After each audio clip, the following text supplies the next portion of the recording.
Bonjour à tous et bienvenue à ce nouveau webinaire organisé par BPI France Création. Nous allons aborder ce matin la thématique du cumul d'activités en micro-entreprise. Je me présente, donc je suis Audrey, juriste chez BPI France Création et je suis accompagnée par Agnès Nardon, qui est conseillère à l'URSSAF. Bonjour Agnès. Bonjour Audrey, bonjour à tous et à tous. Juste 2-3 règles de rappel de fonctionnement du webinaire. Donc, on va dérouler le sujet pendant environ 45 minutes et on terminera ensuite par répondre à vos questions. Donc, vos questions, s'il vous plaît, si vous pouvez les poser dans l'onglet questions qui est à côté de celui de l'onglet chat. Et si vous voyez que quelqu'un a déjà posé la question que vous souhaitiez poser, mettez un like. Ça nous permettra en fait de voir que la question est populaire et elle remontera en plus dans le fil des questions. L'onglet chat, il est réservé pour vos discussions entre vous. Donc, s'il vous plaît, si vous voulez nous poser des questions à nous, ne les posez pas dans l'onglet chat, mais vraiment dans l'onglet questions. Le webinaire est enregistré. Donc, il y aura un replay qui sera disponible donc, sur le site bpifrance-création.fr dès demain. Donc, surtout, pas de panique si vous devez partir plus tôt. Pas de panique si vous avez des problèmes de connexion. Vous pourrez retrouver donc, ce replay sur le site de bpifrance-création.fr ainsi que le support de présentation que l'on va dérouler ce matin. Pour être pleinement attentif, donc posez vos téléphones, désactivez vos notifications de vos ordinateurs, mettez tout en silencieux et puis on va pouvoir donc commencer.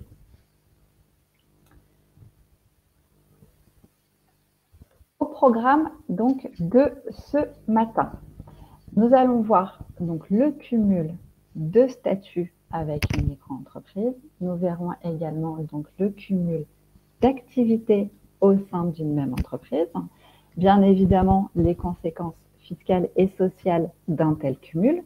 Et on fera donc un petit point, un petit focus sur la mobilité internationale pour les micro-entrepreneurs.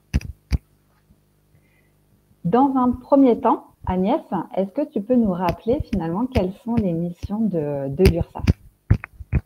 Oui, bien sûr. Alors, ce qui est important de savoir, c'est vous allez, en tant qu'indépendant, payer forcément des cotisations et des contributions sociales, ce que vous faites déjà si vous êtes salarié, mais c'est votre employeur qui est en relation avec l'URSSAF. À partir du moment où vous devenez indépendant, eh bien, c'est vous qui allez vous constituer votre propre protection sociale. Et donc, une des missions principales de l'URSSAF, pour garantir le financement du modèle social que l'on a en France, c'est de collecter toutes ces contributions et ces cotisations sociales pour, bien sûr, tous les salariés du régime général, mais aussi pour une grande partie des travailleurs indépendants, et surtout de savoir les reverser et les répartir en moins de 5 heures auprès des organismes qui vous verseront vos prestations, que ce soit dans la santé, pour la retraite, pour la formation professionnelle, pour la famille, etc. Donc, c'est vraiment comme cela que l'on peut garantir ce modèle social en France. Et c'est pour cela aussi que vous payez des cotisations et des contributions sociales. Ensuite, on a une mission, bien sûr, de contrôle pour garantir l'équité entre les entreprises, mais aussi une mission de prévention pour vous sensibiliser aux dangers qu'il peut y avoir à ne pas vous déclarer ou pas en totalité, puisque ça pourra avoir une influence sur le montant de vos prestations.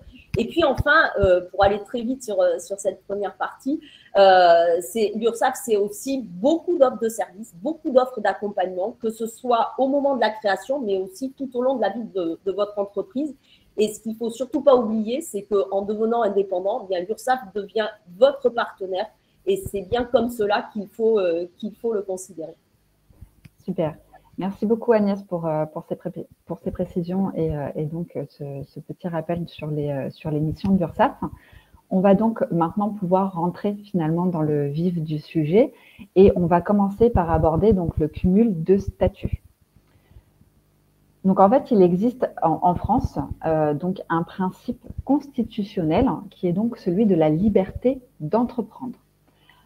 On peut donc cumuler finalement une micro-entreprise quand on est déjà, admettons, salarié, fonctionnaire, demandeur d'emploi, retraité, étudiant mineur ou même déjà entrepreneur. Également, quand on est artiste-auteur, VDI. Donc, VDI, c'est pour les vendeurs à domicile indépendants. Et loueur meublé. Et ça, ce n'est pour ne citer que bien évidemment. Ce principe donc constitutionnel, donc de liberté d'entreprendre, par contre, n'est ni général ni absolu. Hein, c'est-à-dire qu'il y a en fait certaines conditions à respecter pour pouvoir cumuler en fait finalement deux statuts, deux activités de revenus. Donc là, c'est ce qu'on va aborder finalement au cas par cas. Enfin, on va donc dérouler tous ces cas pour vous préciser finalement les conditions dans lesquelles vous pourrez cumuler ces deux statuts, ces deux activités. Si l'on prend le premier cas, donc le cas du salarié. Donc vous êtes salarié et vous souhaitez développer une petite activité indépendante à côté. Donc là, on est bien dans le cas où vous conservez votre activité salariée. Donc vous pouvez tout à fait constituer une micro-entreprise en plus. Par contre, vous devez respecter certaines conditions. Il faut savoir que vous avez envers votre employeur donc une obligation de loyauté. Dans cette obligation, vous avez un devoir de fidélité, de confidentialité et de non-concurrence. Et ce, même si ce n'est pas écrit. Hein, c'est vraiment quelque chose qui fait partie de la relation contractuelle avec votre employeur. Il faut donc que votre activité indépendante ne soit pas concurrente de celle de votre employeur. Le mieux étant quand même de l'informer de vos intentions, finalement de créer une activité indépendante, et ça pour vraiment éviter tout malentendu sur votre situation. Il faut savoir que, donc, une fois que vous avez créé que tout est clair avec votre employeur et que vous pouvez créer votre activité, cela n'a aucune incidence sur le versement de votre salaire. Ce n'est pas parce que vous allez avoir des revenus d'une activité indépendante que votre employeur a le droit de diminuer votre salaire. Non, ça ne marche pas comme ça. À partir du moment où vous respectez vos obligations contractuelles envers votre employeur, votre salaire est intégral. Les heures consacrées à votre activité indépendante ne doivent pas empiéter sur vos heures de travail salariées. Donc, l'activité indépendante doit être réalisée en dehors de vos heures de travail. Et donc, dans ce contexte, vous n'avez pas de limitation d'horaire. Dans une relation contractuelle avec un employeur, vous êtes limité à 35 heures, 39 heures avec les heures supplémentaires, voilà. Mais il y a une durée légale du travail, alors que lorsque vous êtes indépendant, finalement, cette durée légale du travail ne s'applique pas. Donc, vous n'aurez pas de limitation d'horaire. Ça, c'est lorsque vous cumulez, en fait, donc vous restez salarié et vous avez une petite activité à côté. Je fais juste une petite aparté. Donc, au cas où vous seriez salarié, mais que vous avez envie de créer une activité indépendante, mais pour que celle-ci devienne votre activité principale. Il faut savoir qu'il existe donc un dispositif qui s'appelle le congé création. Donc, ce dispositif, comment ça fonctionne? Vous avez des conditions à respecter. Donc, il ne faut pas avoir créé l'entreprise avant le début du congé. Et il faut que vous ayez au moins 24 mois d'ancienneté dans l'entreprise ou dans les entreprises dans un groupe, finalement. Les conséquences de ce congé, c'est une suspension du contrat de travail et donc une suspension du versement de la rémunération. La durée, 1 an, renouvelable éventuellement 1 an. C'est la durée légale. La première durée sera de 1 an. Si vous avez besoin d'une année supplémentaire, vous avez toujours possibilité de demander le renouvellement pour 1 an. L'issue de ce congé, deux possibilités. Soit vous retournez dans l'entreprise parce que votre activité n'a pas fonctionné, soit il y a rupture du contrat de travail pour que vous puissiez finalement développer votre activité. Donc tout ça, vous pouvez retrouver en fait tout le fonctionnement de ce cas de salarié créateur et de congé pour création d'entreprise donc sur le site BPI France Création. Deuxième cas. On peut être fonctionnaire et devenir auto-entrepreneur ou micro-entrepreneur. Les deux termes peuvent se dire et veulent dire la même chose. Par principe, en fait, il n'y a pas de possibilité, normalement, pour un fonctionnaire d'avoir une activité indépendante à côté, puisque le fonctionnaire doit vraiment consacrer l'intégralité de son activité professionnelle aux tâches qui lui sont confiées au sein de son corps de fonctionnaire. Pour autant, il y a quand même des possibilités de dérogation, quel que soit en fait votre statut de fonctionnaire, que vous soyez à temps plein, à temps partiel, que vous souhaitiez exercer une activité, dans tous les cas, accessoire, pardon, dans tous les cas, ce qu'il faut savoir, c'est qu'il va falloir que vous avertissiez et que vous préveniez votre hiérarchie, parce que ça va être très important. Et en fonction de votre statut, c'est-à-dire si vous êtes à temps partiel, par exemple, il va être possible d'exercer un certain nombre d'activités. Toutes ne sont pas forcément permises pendant 2 ans, mais au bout de ces 2 ans, il va falloir prendre une décision de rester dans le fonctionnariat ou de passer éventuellement sur cette activité indépendante. Lorsqu'on est au niveau d'un statut où on est à temps partiel, eh bien, dans ce cas-là, vous pouvez avoir un cumul de cette activité sans interdiction et sans limitation dans le temps. Là aussi, c'est à voir avec votre hiérarchie.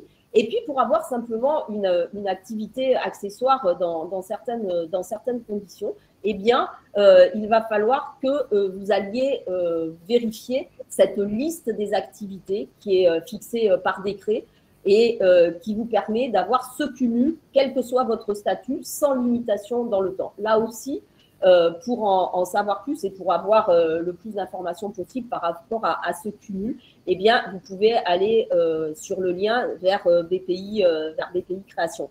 Ce qu'il faut bien savoir, c'est que selon votre corps de fonctionnaire, vraiment, les applications sont vraiment différentes et c'est pour ça qu'il faut vraiment, vraiment que vous vous rattachiez et que vous vous rapprochiez de votre hiérarchie et surtout pas penser parce que vous connaissez quelqu'un qui est à peu près dans la même situation que vous, qui a pu faire quelque chose, c'est pas pour ça que vous pourrez le faire, c'est vraiment très particulier et c'est aussi en fonction de la décision à l'instant T sur certaines particularités. Donc n'hésitez pas vraiment à vous rapprocher et à insister auprès de votre hiérarchie pour avoir vraiment une réponse écrite par rapport à ça. Super, merci Agnès. A priori, il y avait des problèmes de micro. J'ai décalé mon micro de mon chemisier. Est-ce que ça va mieux? Dites-moi si ça va mieux. Oui, ça fait plus de bruit. Super, ok, merci. Alors, désolée pour cette introduction un peu dérangeante. On enchaîne donc sur les demandeurs d'emploi. Voilà. Vous avez effectivement toujours la possibilité également, lorsque vous êtes demandeur d'emploi, donc de cumuler votre situation avec une micro-entreprise. Les conséquences ne seront cependant pas les mêmes en fonction de la date de création de votre micro-entreprise. Donc, 2 situations. Si vous avez créé votre micro avant votre inscription à Pôle emploi, alors dans ce cas, vous pourrez cumuler intégralement vos allocations au retour à l'emploi avec votre revenu d'activité. Si et seulement si votre micro-entreprise a généré du chiffre d'affaires avant votre inscription à Pôle emploi. D'accord ? Donc, il faut vraiment, ce n'est pas une inscription, vous ne créez pas une micro-entreprise de complaisance. Hein. Il faut qu'il y ait une réelle activité avant pour que vous puissiez en fait rentrer dans ce cadre d'un cumul, ce qu'on va parler d'un cumul intégral finalement. Deuxième situation, vous créez votre micro-entreprise donc après votre inscription à Pôle emploi.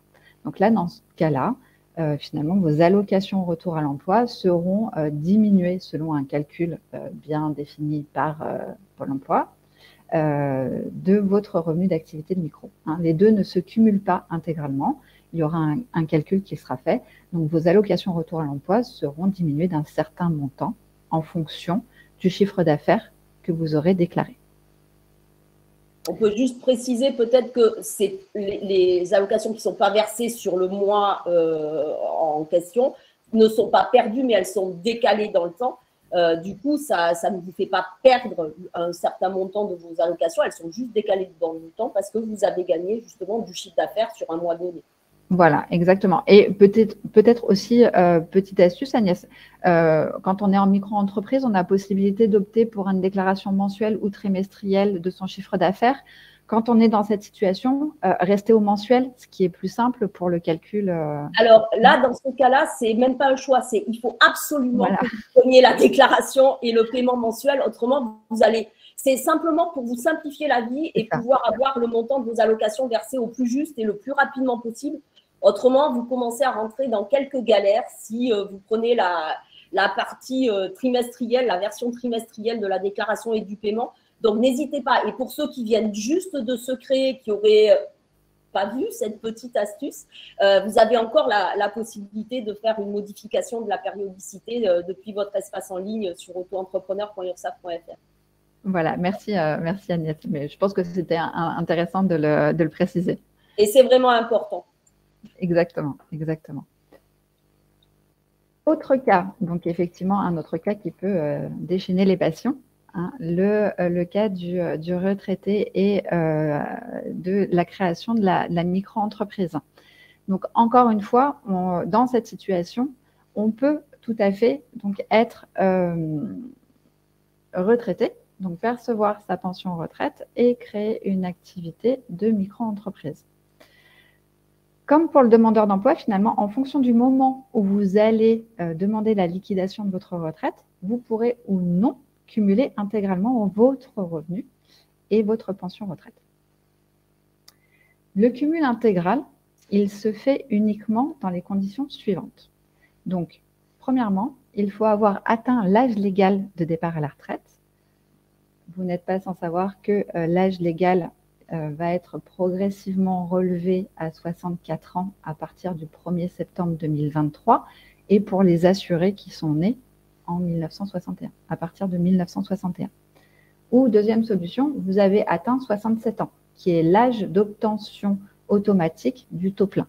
En fait, donc même si vous n'avez pas tous vos trimestres, à 67 ans, vous aurez une pension de retraite liquidée au taux plein.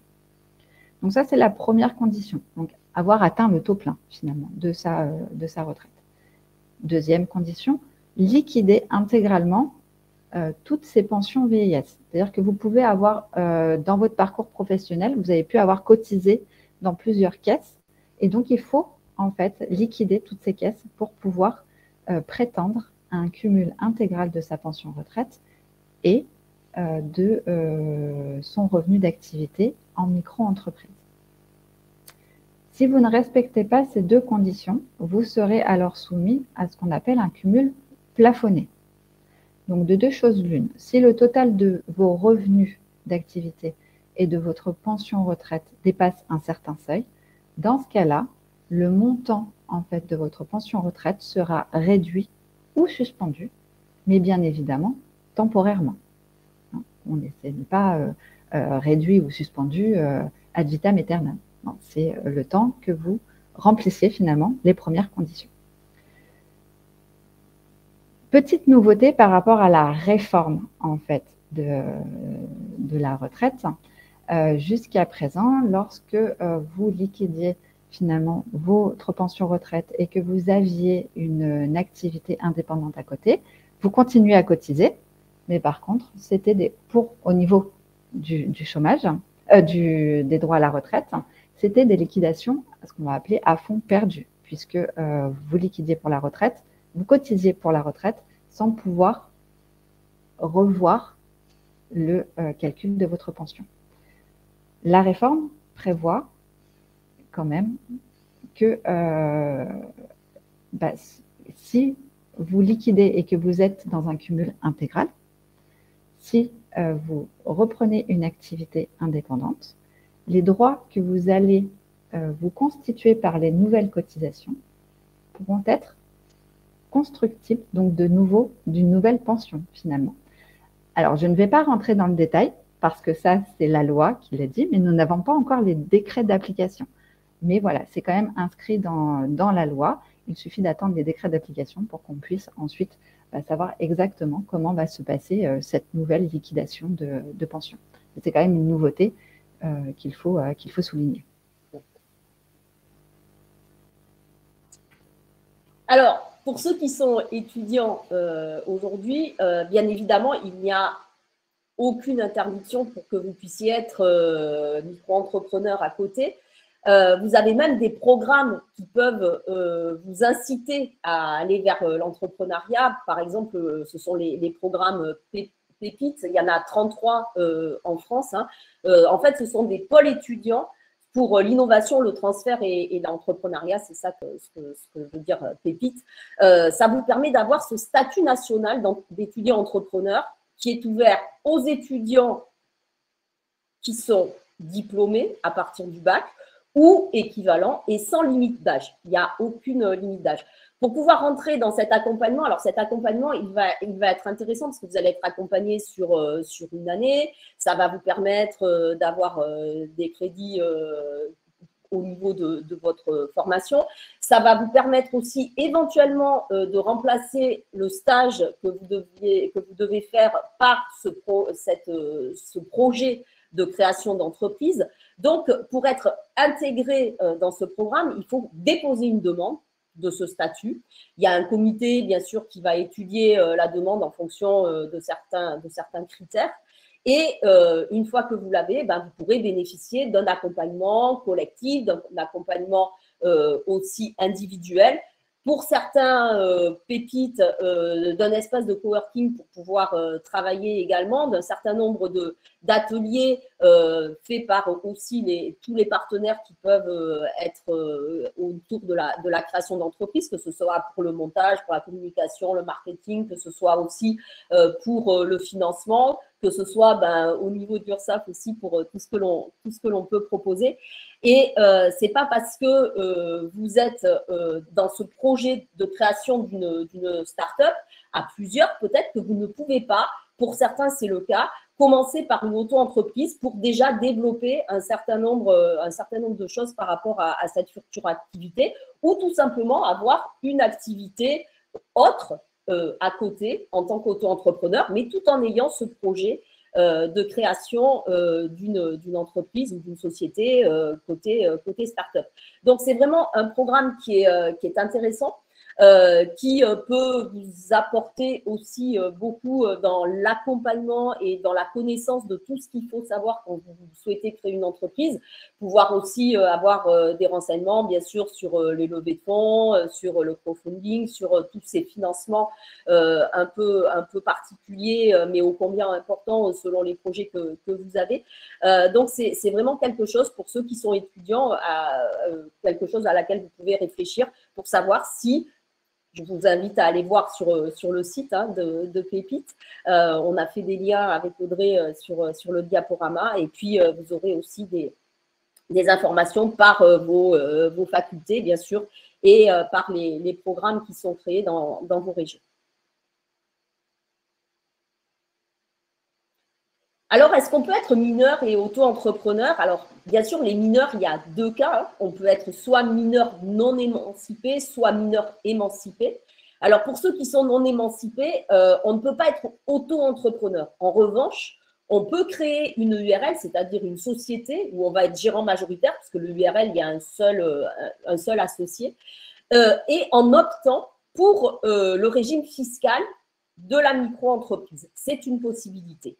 Et il faudra en plus, bien sûr, l'autorisation soit des parents ou de l'administrateur légal ou du contrôle judiciaire. En tout cas, il faut vraiment que ce soit vraiment vérifié, validé par toutes ces personnes autour de vous, si vous êtes mineur non émancipé. Mais il y a quand même une possibilité de pouvoir avoir une entreprise sous cette forme-là lorsqu'on est non émancipé. Quand on est émancipé, bien sûr, c'est beaucoup plus facile. Pour autant, c'est beaucoup plus facile quand c'est de l'artisanat ou une profession libérale. Quand c'est une activité commerciale, il faudra quand même une autorisation du juge dans la décision de l'émancipation ou du président du tribunal de grande instance si la décision d'émancipation est déjà rendue. En tout cas, il y aura quand même une démarche complémentaire à faire si vous souhaitez exercer une activité commerciale.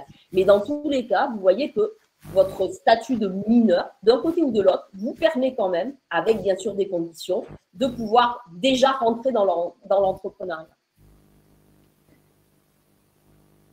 Alors, il existe aussi la situation où vous êtes déjà entrepreneur et peut-être que vous avez envie d'avoir une autre activité à côté. Donc, dans quel cas cela est possible? Ce cumul sera possible si et uniquement si vous relevez de la catégorie dite assimilé salarié. Alors, quand est-ce qu'on est assimilé salarié au regard de la protection sociale? C'est lorsque l'on est gérant minoritaire ou égalitaire, par exemple, d'une SARL, ou encore lorsque l'on est dirigeant d'une SAS, d'une SASU ou d'une SA. Donc, dans ce cas, en fait, vous pourrez très bien créer une micro-entreprise à côté.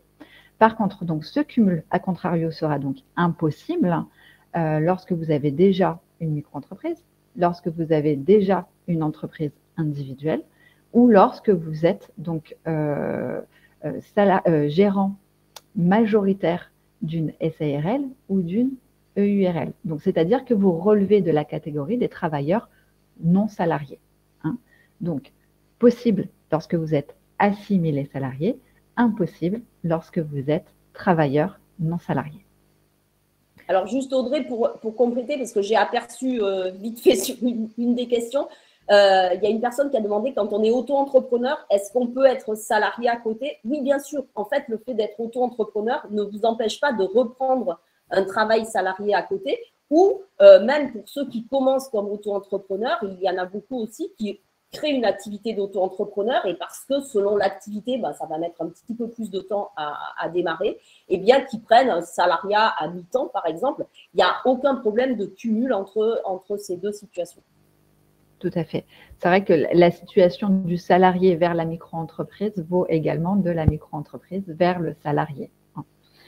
Les deux vont de pair. Tout comme j'ai vu également, donc si on veut préciser sur le cumul de statut et passer ensuite sur le cumul d'activité, la personne qui va être à la retraite, si elle veut créer sa micro-entreprise maintenant, c'est qu'elle est en situation de salarié. Donc, en fait, elle peut tout à fait finalement créer sa micro-entreprise pendant qu'elle est salariée et l'avoir ensuite et respecter les conditions du cumul intégral, et avoir le cumul intégral si elle respecte les conditions lorsqu'elle a liquidé ses pensions retraite. Voilà. Donc ça, c'était pour le cumul finalement de statuts. Donc vous avez deux casquettes, hein, celui de cas bien précis, hein, comme le fonctionnaire, le salarié, l'étudiant, le mineur, etc. Donc là, on va plus balayer finalement un peu les autres statuts qui existent et qui pourraient éventuellement vous intéresser. Alors oui, on a plusieurs cas. Par exemple, on a pu commencer à un moment donné une activité de vendeur à domicile indépendant qui vous oblige en fait à avoir une déclaration avec un numéro SIRET, mais sans payer de cotisation parce qu'en général, ce sont les structures avec lesquelles vous signez un contrat qui vont payer vos cotisations. Donc, pour autant, vous avez déjà un numéro SIRET. C'est le cas si vous êtes aussi artiste-auteur, puisque c'est vraiment un calcul, c'est vraiment un statut particulier. Donc, vous aurez aussi un numéro SIRET avec un compte particulier géré aujourd'hui par une URSSAF du réseau des URSSAF. Et c'est le cas aussi quand vous êtes loueur meublé non professionnel, c'est-à-dire que vous avez en revenus, en chiffre d'affaires, moins de 23 000 euros de revenus. En dessous de 23 000 euros, vous êtes considéré comme un loueur meublé non professionnel. Et dans ces trois cas, vous avez un numéro SIRET. Alors, un, c'est uniquement au niveau des impôts pour le loueur de meublé non professionnel. Encore une fois, l'artiste-auteur, vous allez avoir un compte aussi, vous allez avoir un SIRET et un compte particulier au niveau de l'URSSAF.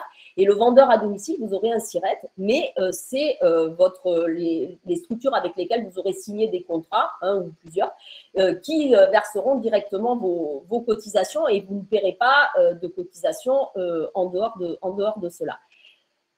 Ça ne vous empêche pas d'avoir à côté une activité en tant que micro-entrepreneur. Bien sûr, alors, il va falloir s'adapter à un certain nombre de modalités. Vous le savez, hein, depuis le début de l'année, on a un portail unique qui a été créé pour la déclaration d'immatriculation, de modification, de cessation d'activité, qui fait que lorsque vous avez déjà un numéro SIRET, à ce jour encore, il est un petit peu compliqué de recréer une autre entreprise en tant qu'auto-entrepreneur sur ce guichet unique, puisque il y a encore un certain nombre de choses qui ne sont pas gérées. On est encore dans la phase montante du développement de ce guichet. Donc, si vous devez créer cette activité d'auto-entrepreneur, je vous conseille soit de contacter l'INPI directement, soit de contacter, en fonction de l'activité que vous allez avoir, eh bien, soit la chambre de métier ou la chambre de commerce ou l'URSSAF, pour savoir comment vous devez, comment on peut vous aider pour créer cette nouvelle activité. Votre SIRET, si vous le déclarez à la même adresse que l'autre activité que vous avez, eh bien, il ne changera pas. Pour autant, lorsque vous serez vendeur à domicile et auto-entrepreneur, eh bien, à ce moment-là, vous aurez bien un compte à l'URSSAF en tant qu'auto-entrepreneur. Sur le chiffre d'affaires que vous allez encaisser, vous paierez des cotisations et des contributions sociales cette fois. En tant qu'artiste-auteur, vous aurez toujours votre compte artiste-auteur, mais parallèlement, vous aurez un compte auto-entrepreneur, là aussi. Et pour la personne qui sera loueur de meublés non professionnel, eh bien, elle continuera à payer simplement aux impôts ce qu'elle doit payer et elle aura un compte auto-entrepreneur et elle devra là aussi déclarer et payer des cotisations sur le chiffre d'affaires qu'elle encaissera sur cette nouvelle activité. Et si elle passe au-delà des 23 000 €, elle pourra intégrer cette activité-là dans son activité dans un premier temps ou d'auto-entrepreneur ou changer de régime fiscal parce que ce ne sera pas intéressant de ne pas déduire les charges et notamment au niveau des travaux selon où vous en êtes dans l'acquisition des biens que vous louez.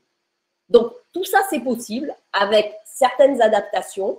Donc, n'hésitez pas à vous renseigner auprès des chambres consulaires et de l'URSSAF pour savoir comment faire pour créer une activité d'auto-entrepreneur parallèlement à ces activités de VDI, vendeur à domicile indépendant ou artiste-auteur ou loueur de meublés non professionnels. Merci Agnès. Juste un petit rappel, posez bien vos questions dans l'onglet questions, s'il vous plaît, parce qu'on ne regarde pas forcément le chat. Donc, si on veut jongler d'un onglet à l'autre, c'est un peu plus compliqué. Est-ce que, j'ai vu passer quelque chose, est-ce que tu peux définir en fait la notion d'artiste-auteur? Oui, je vais essayer de définir cette notion d'artiste-auteur. Alors, en général, c'est lorsque vous faites des créations que vous vendez pour lesquelles vous avez des droits d'auteur ou que vous faites un certain nombre par exemple, de sculptures, mais en nombre limité, ou si vous êtes peintre artistique, et bien là, ça sera forcément une catégorie où vous relèverez des artistes-auteurs. Aujourd'hui, l'auto-édition est rentrée aussi dans la catégorie des artistes-auteurs, ce qui n'était pas le cas jusqu'en 2021, je crois, puisqu'avant, on déclarait l'auto-édition sur une activité d'auto-entrepreneur. Justement, maintenant, elle peut être intégrée dans l'activité d'artiste-auteur. Et puis, vous avez des activités accessoires qui peuvent aussi maintenant venir s'ajouter aux activités que vous avez en tant qu'artiste-auteur. Alors, après, ça peut être une création de musique, hein, ça peut être enfin tout ce qui va autour de l'artistique, je dirais. Eh bien, ces activités accessoires, ça peut être des ateliers, par exemple, qui viennent continuer dans la même activité que vous avez. Il y a toutes ces activités qui sont maintenant entrées dans l'activité artiste-auteur et vous n'êtes pas obligé de créer une activité d'auto-entrepreneur aujourd'hui pour faire ces activités accessoires. Ce qu'il faut savoir, lorsque vous êtes sur des activités où on a un doute, hein, parce qu'on se pose tous les jours des questions, le mieux, c'est de vous mettre en contact avec la Sécu des artistes-auteurs pour savoir s'ils considèrent que vous relevez des artistes-auteurs. Et dans ce cas-là, si c'est oui, eh bien, vous serez considéré comme un artiste-auteur. Si la sécurité sociale des artistes-auteurs ne considère pas que votre activité, peut-être parce que bien sûr vous faites de la création, mais vous faites beaucoup trop de reproduction, ou que vous faites une création, mais qu'elle va être Après, elle va aller vers du print, vers de l'affichage, vers des reproductions diverses et variées, y compris sur des vêtements. À ce moment-là, ils ne vous considéreront pas comme un artiste-auteur et du coup, vous pourrez faire cette activité en tant qu'auto-entrepreneur. Dans tous les cas, lorsqu'il y a un doute, c'est vraiment la sécurité sociale des artistes-auteurs qui va décider pour savoir si vous faites partie de ces artistes-auteurs. Si c'est oui, eh bien, vous aurez un compte artiste-auteur, donc sur le site artiste-auteur.ursaf.fr. Et si ce n'est pas le cas, ben, vous pourrez créer votre activité d'auto-entrepreneur pour ces activités-là. Merci Agnès. Si j'ai répondu assez à la question. Il y a toujours des activités où on se pose des questions. Un graphiste, si vous voulez, quelqu'un qui va faire une création, une illustration, qui va vendre cette illustration à une agence de com, par exemple. Je sais qu'il y en a pas mal qui font ça. Là, on est artiste-auteur parce que en fait, et on vend tout droit ou on négocie un contrat de droit d'auteur, etc., etc. Là, on est vraiment dans ce cas-là. En revanche, quelqu'un qui va bien sûr faire la création, mais qui va accompagner, qui va faire en plus du conseil auprès de l'entreprise, qui va développer tout ça sur un site, sur du print, sur de la vidéo, sur tout ça. Là, on s'éloignera de la qualité véritablement de l'artiste-auteur. Super. Merci beaucoup. On va passer maintenant à un sujet qui intéresse beaucoup notre auditoire, puisqu'on a beaucoup de questions donc, sur le cumul d'activités, finalement. Oui. Donc là, on a vu donc, le cumul de statut. Maintenant, on va voir le cumul d'activités au sein d'une même micro-entreprise. Hein, donc, je rappelle qu'il est donc impossible de créer deux micro-entreprises, c'est-à-dire qu'il est impossible d'avoir deux numéros d'immatriculation. D'accord ? Mais par contre, il est toujours possible de cumuler plusieurs activités au sein donc d'une même micro-entreprise. Il faut savoir que ces activités, elles peuvent être de même nature. Donc, quand on parle de nature, c'est commercial, artisanal, libéral, ou alors elles peuvent être de nature complètement différente. Hein, vous pouvez très bien avoir une activité commerciale et une activité libérale, une activité artisanale, une activité commerciale, une activité… Enfin voilà, toutes les combinaisons finalement sont possibles. Et ces activités, elles peuvent être ce qu'on appelle mixtes ou distinctes. Alors, on parle d'activité mixte lorsque l'activité, elle est accessoire à votre activité principale. Alors, petit exemple, hein, je prends toujours à peu près le même, mais je pense qu'il est assez parlant. Un plombier qui va réparer la fuite d'eau va fournir le robinet. Voilà, donc il va avoir une activité finalement mixte, puisque sa prestation principale étant la réparation de la fuite d'eau, mais en contrepartie, il peut aussi vendre le robinet à son client. Ou alors, vous pouvez avoir des activités distinctes. Et là, ça veut dire qu'elles n'ont rien à voir les unes envers les autres. Vous pouvez être créateur de bijoux et être consultant informatique en même temps. Voilà, toutes les combinaisons sont possibles. Mais tout ça, encore une fois, se fait donc au sein de la même micro-entreprise. Vous ne pouvez pas cumuler les micros. On peut juste peut-être rappeler, Audrey, que aussi pourquoi. C'est parce qu'en fait, la micro-entreprise, on est bien d'accord, hein, juridiquement, c'est une entreprise individuelle. Donc, à votre prénom, c'est une personne physique, du coup, puisque quand on est en entreprise individuelle, c'est une personne physique. Quand on est en société, c'est une personne morale. Et du coup, cette personne physique, elle va être à votre prénom et à votre nom, avec la mention EI qu'on est obligé de rajouter depuis un an maintenant, avant ou après votre nom. Ça ne vous empêche pas d'avoir un nom commercial. Mais juridiquement, ça sera bien à votre nom. Et effectivement, on ne peut avoir qu'une seule entreprise individuelle à son propre nom. Et comme disait Audrey, avec plusieurs entreprises intégrées dans la même entreprise, mais pas plusieurs auto-entreprises ou pas plusieurs entreprises individuelles. Alors, ça a quand même des petites conséquences. Hein. C'est que ce n'est pas parce qu'on cumule finalement les activités qu'on va cumuler les seuils de chiffre d'affaires. Hein. Vous savez qu'en micro-entreprise, pour pouvoir rester sur ce régime fiscal et social très attractif, vous devez respecter des seuils de chiffre d'affaires. Donc, ces seuils, c'est quoi? C'est 77 700 € pour des activités de prestation de services, donc BIC, BNC, ou alors 188 700 € pour des activités commerciales. Donc ça, ce sont voilà, des seuils classiques. En micro-entreprise, vous pouvez être également ce qu'on appelle en franchise en base de TVA, c'est-à-dire que vous êtes exempté de facturation de TVA.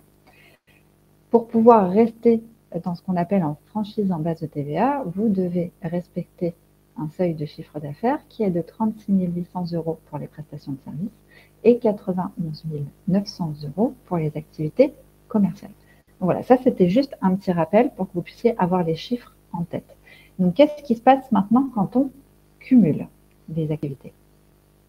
Alors, bien sûr, on peut tout cumuler et après voir comment ça se passe au niveau de ces fameux chiffres d'affaires. Quand vous avez une activité commerciale que vous avez déclarée en premier, c'est-à-dire que au final, le code NAF ou votre code APE, le code de l'activité de votre entreprise, c'est cette activité-là que vous avez déclarée en premier. Donc, le code NAF sera rattaché à cette activité-là. Et puis, en activité secondaire, vous avez soit une activité de prestation de services en BIC, en bénéfices industriels et commerciaux, ou en BNC, en bénéfices non commerciaux, ou une activité libérale.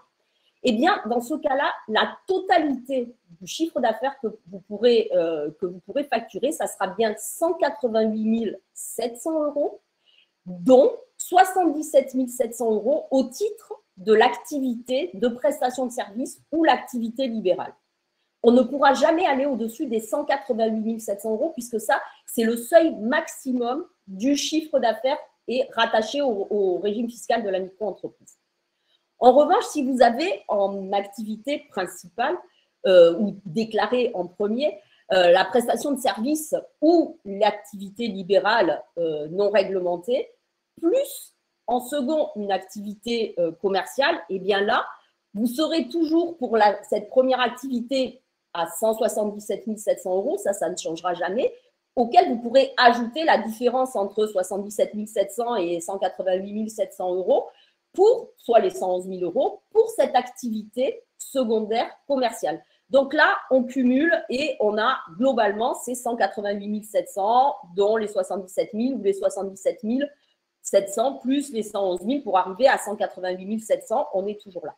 Si on a deux activités commerciales, ou trois, puisqu'on peut avoir plusieurs activités, alors j'ai vu des questions là-dessus, il n'y a pas de limite dans le nombre d'activités, il faut juste faire attention que peut-être il ne faut pas trop s'éparpiller, peut-être qu'on peut commencer par certaines activités et en rajouter au fur et à mesure. Si on s'éparpille un peu trop, quelquefois on peut se perdre aussi un peu dans le développement de chaque activité. Donc ça, c'est juste à vous de voir, mais il n'y a pas d'interdiction. Eh bien, pour toutes les activités commerciales, ça sera 188 700 € cumulés. On ne pourra pas aller au-delà de ces montants-là. Et enfin, la particularité, ce sont pour les activités libérales qui relèvent de la CIPAV. Alors, je vous rappelle, il y a une vingtaine de professions qui sont encore concernées par ce rattachement à la CIPAV. La CIPAV, c'est la caisse interprofessionnelle de l'assurance vieillesse pour les professions libérales, où à l'intérieur, on peut retrouver des professions comme les architectes ou architectes d'intérieur, les économistes de la construction, mais aussi les psychothérapeutes, les diététiciens, les ostéopathes. On a aussi les experts automobiles, on a aussi les mandataires judiciaires, on a même les moniteurs de ski ou encore les guides conférenciers. Vous voyez, c'est assez disparate. Donc, vous avez sur nos sites, que ce soit sur BPI ou sur le site auto-entrepreneur.ursa.fr, vous avez la liste intégrale des activités qui relèvent de la CIPAV. Ça ne vous empêche pas d'avoir en activité secondaire une activité de prestation de service ou une activité commerciale ou une autre activité libérale, mais qui ne relève pas de la CIPAV. En revanche, le chiffre d'affaires global ne pourra pas dépasser les 77 700 € parce que vous êtes rattaché à cette particularité de relever uniquement des professions libérales relevant de la CIPAV, donc à des BNC par principe au départ, et ce chiffre d'affaires ne pourra pas aller au-delà. Ça veut dire que, on le reverra tout à l'heure, mais ça veut dire que même si vous avez une activité commerciale rattachée en second à une activité libérale relevant de la CIPAV, vous ne pourrez pas aller au-delà d'un chiffre d'affaires global de 77 700 €. Merci Agnès. Alors, je reviens vite fait parce qu'on nous le demande donc sur la définition de la franchise en base de TVA. Donc, la franchise en base de TVA, c'est un mécanisme, donc c'est l'article 293B du Code général des impôts qui vous permet en fait de ne pas facturer de TVA et donc en contrepartie, vous ne déduisez pas de TVA. Hein. C'est-à-dire que vous facturez, quand vous facturez une prestation, vous indiquez votre prix finalement TTC. Hein, parce que vous n'appliquez pas de taux de TVA dessus. Donc, c'est un montant hors taxe sans TVA.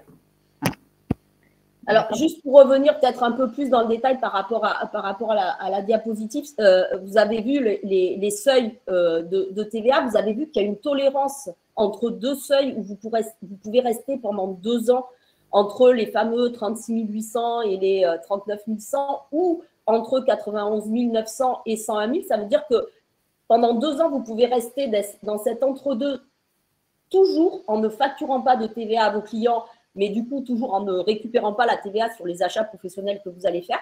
En revanche, si même la première année, vous dépassez les 39 100 euros ou les 101 000 euros, à partir du premier jour du mois au cours duquel vous allez le dépasser, vous serez obligé de facturer de la TVA à vos clients.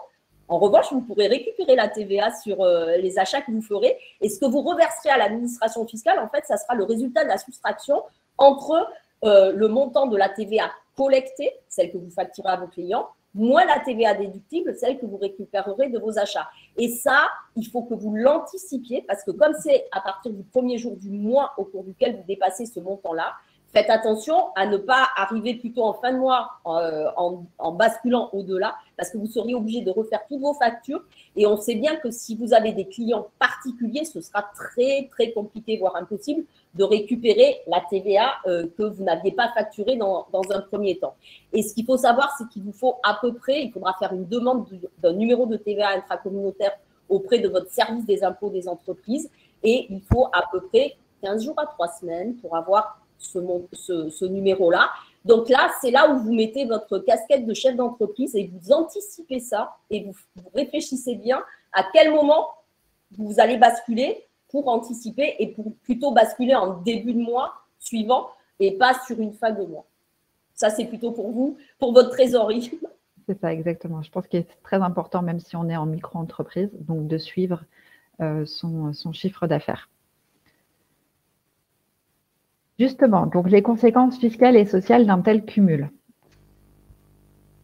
Donc sur le plan fiscal, en fait, lorsque vous cumulez autant les statuts avec une micro-entreprise, donc c'est-à-dire salarié, demandeur d'emploi, retraité, etc., et micro-entreprise, bah, en fait, vous cumulez les revenus. Hein, donc vous cumulez votre salaire, vous cumulez votre pension retraite, vous cumulez vos allocations au retour à l'emploi, en fait, tous les revenus auxquels vous êtes soumis, plus votre chiffre d'affaires hors taxe de votre micro-entreprise, et tout ça, donc l'addition de toutes ces sommes est donc soumise au barème progressif de l'impôt sur le revenu.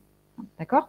Donc, à partir du moment où vous cumulez vos activités, sur le plan, la conséquence fiscale, finalement, c'est une augmentation de votre revenu et de votre base d'imposition. Petit aparté, en micro-entreprise, vous avez toujours possibilité d'opter pour ce qu'on appelle le versement fiscal libératoire, hein, ce qui vous évite finalement d'être soumis au barème progressif de l'impôt sur le revenu. Donc, vous acquittez un certain taux en fonction de la nature de votre activité.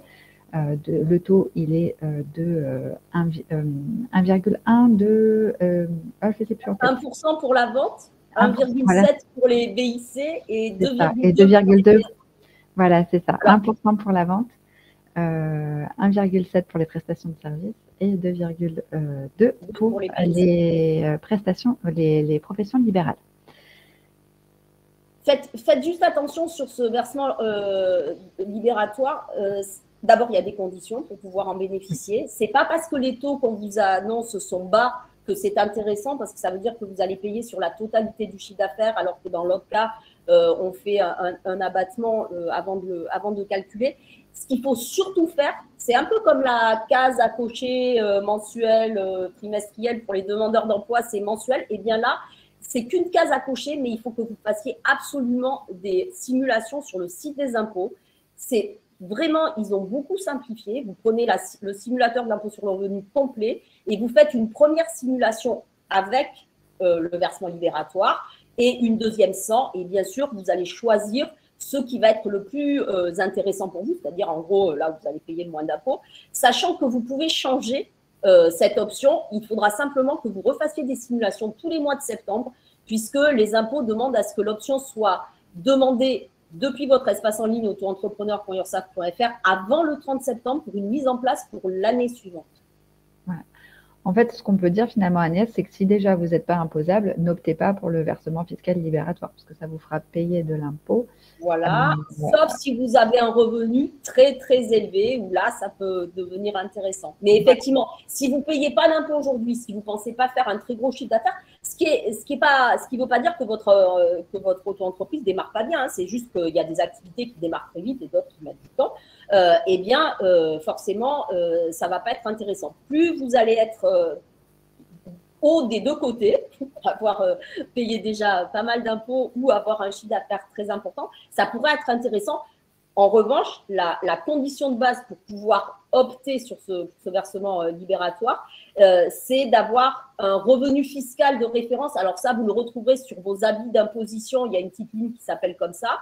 Vous la ramenez enfin, vous la divisé par le nombre de parts que vous avez dans le foyer. Et il ne faut pas que ce soit par rapport à 2021, parce qu'on est toujours sur 2 années avant, il ne faut pas que votre revenu fiscal de référence de 2021 soit supérieur à 26 070 € si vous souhaitez opter pour le versement libératoire en 2023.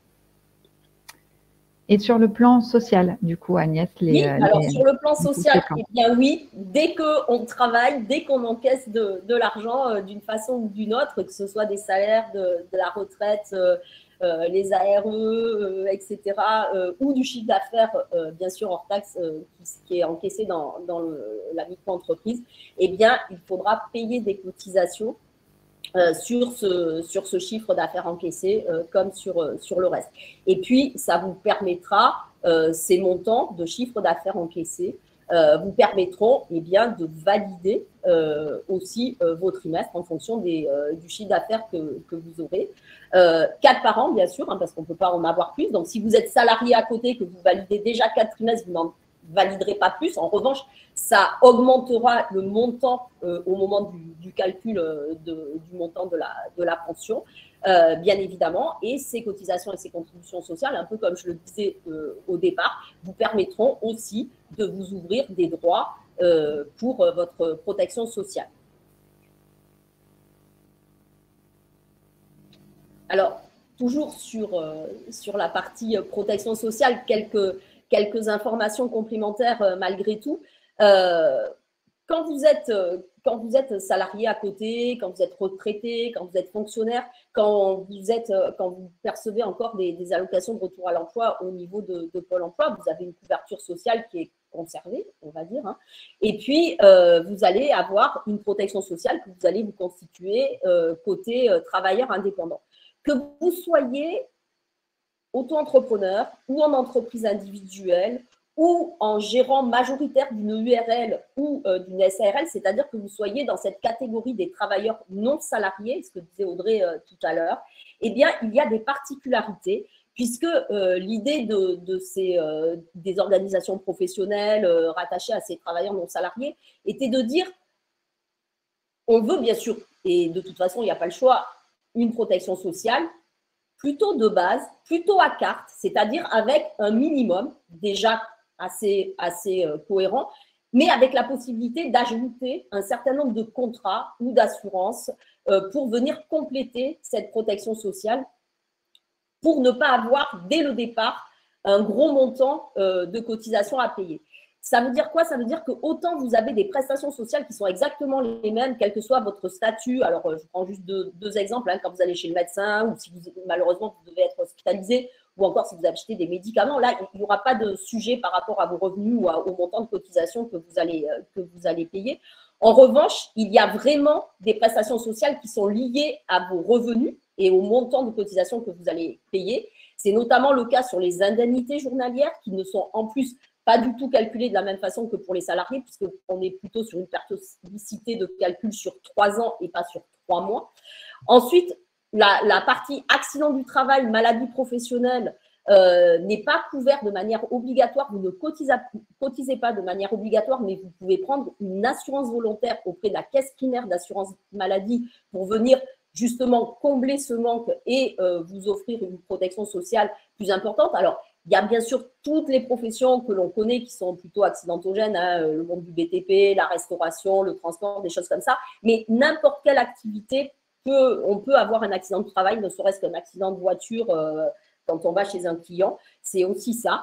On a par contre un certain nombre de choses où c'est un petit plus par rapport aux salariés. Les mamans non salariées ont droit à avoir, sous certaines conditions, bien sûr, hein, c'est toujours le cas, une allocation de repos maternel complémentaire, ce qui n'existe pas chez les salariés.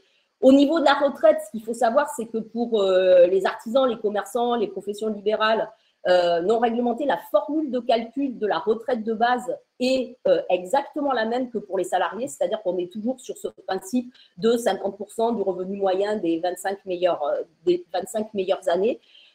Sur la retraite complémentaire, il y a aujourd'hui de la retraite complémentaire pour les professions libérales qui relèvent de la CIPAV, pour les artisans, pour les commerçants, pour ceux qui sont en bénéfices industriels et commerciaux.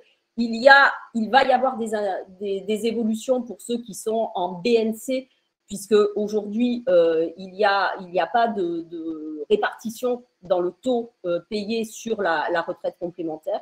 Sur la formation professionnelle, vous avez un compte CPF aujourd'hui. Quand vous êtes salarié, vous allez le garder, hein, il va continuer à exister. Mais quand vous serez indépendant, vous serez rattaché à 3 organismes spécifiques en fonction de votre activité qui feront que vous aurez des droits ouverts, bien sûr si vous payez vos cotisations et surtout une contribution pour la formation, qui vous permettront d'avoir des droits ouverts et d'avoir une possibilité d'avoir une aide financière tous les ans. Ça ne se cumule pas chez les indépendants, mais par contre, on peut avoir une aide financière tous les ans.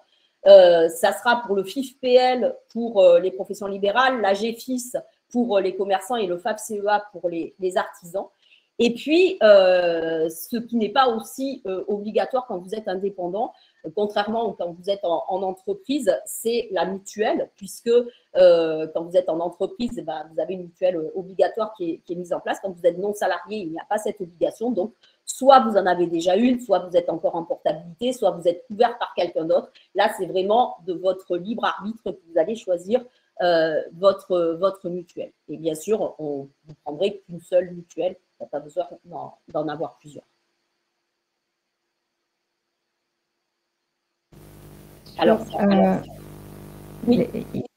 Il y a d'autres conséquences, hein, finalement, donc on l'a un peu abordé très rapidement, puis on va avancer, puisque sur les activités de même nature, lorsqu'on cumule des activités de même nature, au niveau fiscal, les conséquences au niveau fiscal, hein, c'est que, on l'a vu tout à l'heure, vous avez donc ce seuil de chiffre d'affaires à respecter en fonction de la nature de votre activité, et donc vous aurez donc un abattement forfaitaire qui sera appliqué sur votre chiffre d'affaires hors taxe. Donc, lorsque vous l'avez déclaré sur votre 2042C Pro, votre chiffre d'affaires, vous appliquez bien donc un chiffre d'affaires hors taxe, hein, puisque c'est l'administration fiscale qui calcule automatiquement l'abattement relatif à votre activité. Vous ventilez en fonction de la nature de votre activité sur votre 2042C Pro. Et à ce moment-là, donc un abattement forfaitaire s'applique, donc 71% pour la vente, 50% pour toutes les prestations de services BIC et 34% pour les BNC. Alors, côté paiement, côté taux forfaitaire pour votre protection sociale qui sera appliquée sur l'ensemble du chiffre d'affaires encaissé. On rappelle juste les 2 autres grands principes, c'est on déduit aucune charge de votre chiffre d'affaires. Quand je dis aucune, c'est vraiment aucune. Pas l'abonnement, Internet, du téléphone, pas les déplacements, pas rien du tout, vraiment rien. Donc, c'est vraiment sur la totalité du chiffre d'affaires encaissé que l'on va vous appliquer un taux de cotisation et de contribution sociale. Eh bien, il sera différent en fonction de l'activité puisque à taux plein, il sera à 12,3% quand vous êtes dans de la vente ou dans de la fabrication et de la vente, dans de la transformation et de la vente.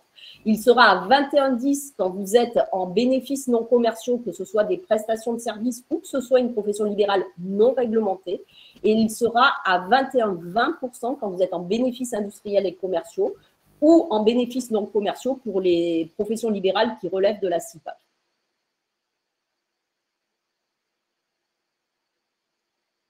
Alors, donc là, c'est un tableau un peu plus complexe qui va être en fonction finalement donc sur les activités mixtes, comment on répartit finalement son abattement fiscal et puis son taux de cotisation. Alors, tout à l'heure, on a vu le tableau du cumul avec les montants de chiffre d'affaires. Là, on est un peu sur la déclinaison de ce même tableau, mais sur les taux de cotisation et sur les taux aussi de l'abattement forfaitaire pour frais professionnels. Donc, comme vous le voyez, quand vous êtes en activité commerciale, on a dit le taux d'abattement, c'est 71%, le taux plein de cotisation, c'est 12,30%. Si vous avez une activité secondaire qui est de la prestation de services en BIC, en bénéfices industriels et commerciaux, eh bien, sur cette activité-là, vous allez être à 50% d'abattement forfaitaire et vous serez à 21,20% pour le montant des cotisations. Si votre activité secondaire est une activité libérale, soit non réglementée, soit une prestation de service en BNC, vous allez être à 34% et vous serez à 21,10 sur le montant des cotisations. Et si c'est une activité libérale qui relève de la CIPA, vous serez toujours à 34% parce que le 34%, c'est le taux forfaitaire d'abattement pour l'ensemble des BNC, mais vous serez à 21,20% pour le montant des cotisations. Pour les prestations de services en BIC, eh bien, on inverse un petit peu, mais on est dans le même principe, c'est-à-dire qu'on est à 50%, à 21,20%, et en activité secondaire, si on est sur l'activité commerciale, on aura l'abattement forfaitaire de la vente, donc 71%, et 12,3% sur le montant du chiffre d'affaires rattaché à cette activité commerciale. Et puis, on sera sur l'abattement de 34% pour l'ensemble des autres activités en BNC, avec un taux soit à 21,10% si vous êtes en prestation de services en BNC ou en activité libérale non réglementée, ou à 21,20% si vous êtes en activité libérale relevant de la CIPA. Ensuite, si vous êtes en activité libérale et que vous avez des prestations de services en BNC, activité libérale non réglementée, vous allez être toujours sur ces 34% d'abattement avec 21,10 de montant de cotisation. Si vous rajoutez une activité commerciale, eh bien là, vous serez encore une fois à 71% d'abattement et à 12,30 pour le taux de cotisation. Et si si votre activité secondaire est une prestation de service en BIC, vous serez à 50% et à 21,20 pour le montant des cotisations. La particularité, encore une fois, et on en a parlé tout à l'heure avec le montant du chiffre d'affaires maximum à 77 700 €, si votre activité déclarée en premier, votre activité principale relève de la CIPAV, l'abattement sera de 34% avec 21,20 de cotisation. Et si vous avez des activités secondaires, eh bien, vous aurez les abattements rattachés à l'activité, c'est-à-dire que si c'est une activité commerciale, ça sera bien 71%. Si c'est une prestation de service en BIC, ça sera bien 50%. Mais pour autant, le montant, le taux d'application le taux de cotisation appliqué sur le chiffre d'affaires, quelle que soit l'activité, à partir du moment où l'activité déclarée, la première, relève de la CIPAV, pour l'ensemble des activités, le taux de cotisation sera à 21,20%. Il n'y a pas cette différence comme il peut y avoir dans les autres cas. Merci Agnès pour toutes ces précisions. Est-ce qu'on peut faire maintenant un petit focus, donc très rapide, sur la mobilité internationale? C'est vraiment juste pour donner l'information.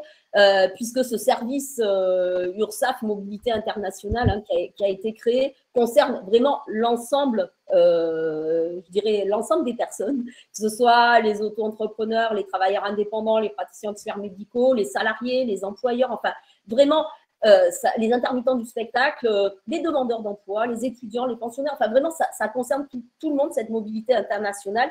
Il faut savoir que quand on parle de mobilité internationale, il y a deux grandes situations. Soit le détachement, c'est-à-dire que vous allez partir travailler pendant un certain nombre de temps à l'étranger et vous allez rester un certain nombre de temps dans ce pays à l'étranger. Ou alors, ce sera un cas de pluriactivité, c'est-à-dire plutôt un exercice alterné, on va dire. C'est-à-dire que c'est notamment le cas quand vous êtes frontalier, où vous pouvez très bien travailler 2 jours d'un côté, 3 jours de l'autre, inversement, un jour, enfin bon, etc. etc. Et cette pluriactivité, elle peut s'appliquer entre la France et un ou plusieurs pays, soit au sein de l'Union européenne, soit avec la Norvège, la Suisse, le Royaume-Uni, mais aussi l'Islande ou le Liechtenstein. Enfin, vous voyez, avec tous ces pays-là, on peut parler de pluriactivité quand vous avez cette activité alternée entre ces pays-là.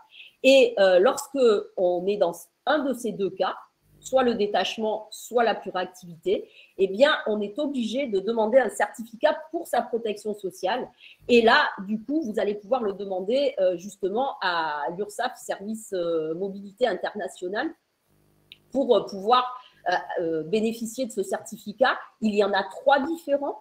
Ça sera le certificat A1 pour l'ensemble des pays de l'Union économique européenne en euros, mais aussi pour la Suisse et le Royaume-Uni. Vous aurez un certificat pour 41 pays, plus les TOM qui ont signé un accord de protection sociale avec la France, donc c'est un accord bilatéral. Et puis, pour les autres pays, en fait, où il n'y a pas forcément d'accord, eh bien, c'est un certificat de maintien à la sécurité sociale française pour ces pays-là. Dans tous les cas, vous pouvez faire la demande. Alors, pour ceux qui seront auto-entrepreneurs, depuis votre espace en ligne, autoentrepreneur.ursaf.fr, vous pourrez visionner les tutos et les vidéos que l'on a sur notre chaîne YouTube, l'actu des URSSAF. Et puis, vous pouvez aussi avoir des renseignements plus complets sur ursaf.fr. Alors, effectivement, je crois que c'était une grande demande qui fait qu'on doit contacter Agnès pour être accompagnée finalement à l'URSSAF.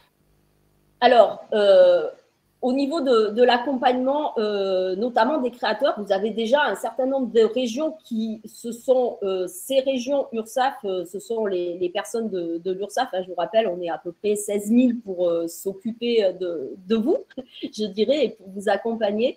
Vous avez des contacts qui sont faits automatiquement à partir du moment où vous créez pour vous accompagner sur la création de l'entreprise. De nouvelles offres sont en plein développement et au cours de l'été vont être mises en place pour des accompagnements au niveau des auto-entrepreneurs sur une durée d'à peu près 9 mois. Il y a des accompagnements aussi pour les travailleurs indépendants hors auto-entrepreneurs, pour les employeurs, etc. Ce sont vraiment des offres de services que l'on développe complètement en ce moment. Vous avez bien sûr aussi la possibilité d'aller sur la chaîne YouTube de l'URSSAF, l'actu des URSSAF, où vous allez retrouver non seulement des webinaires sur la création d'entreprise, mais aussi sur des sujets qui vont vous intéresser en fonction du moment où vous en êtes dans la création de votre entreprise. Vous serez convié à des webinaires en fonction de votre profil par les URSSAF pour participer en direct ou en replay à des webinaires qui vous intéresseront. Il y aura aussi des sujets après d'actualité qui pourront vous intéresser, auxquels vous pourrez vous affilier. Pour cela et pour être au courant, moi, je vous conseille de vous abonner à la lettre d'info de l'URSSAF pour avoir justement l'ensemble de ces programmes. Et puis, vous pouvez nous suivre aussi sur les réseaux sociaux pour voir les événements auxquels on participe, pour essayer d'avoir des informations aussi, ou pour, sur Instagram, avoir une vision peut-être un peu différente de la sécurité sociale et de tout ce que ça peut apporter. Sans oublier les jeunes avec quelques vidéos je gère ma boîte sur TikTok. Bien évidemment. Et vous retrouvez aussi donc tous les liens qui ont été mis dans cette présentation qui vous renverront sur des documents plus complets sur les différents thèmes que l'on a abordés aujourd'hui. Sur le site bpifrance-création.fr, vous retrouverez aussi énormément d'informations donc sur tous ces cumuls, sur les conséquences et les modalités de déclaration, etc. Donc voilà, vous avez des mines d'or d'informations entre l'URSSAF et entre le site bpifrance-création.fr. On vous attend tous et également très nombreux à Big. Hein, n'hésitez pas à vous inscrire parce que vous pourrez nous retrouver moi-même et Agnès lors de cette journée.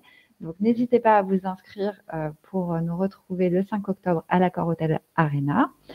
Et puis, bien évidemment, encore une fois, vous retrouverez ce replay de webinaire sur le site bpifrance-création.fr dès demain, ainsi que le support de présentation qui vous a été déroulé ce matin. Le prochain webinaire BPI France Création aura lieu le 15 juin et la thématique sera les secteurs porteurs.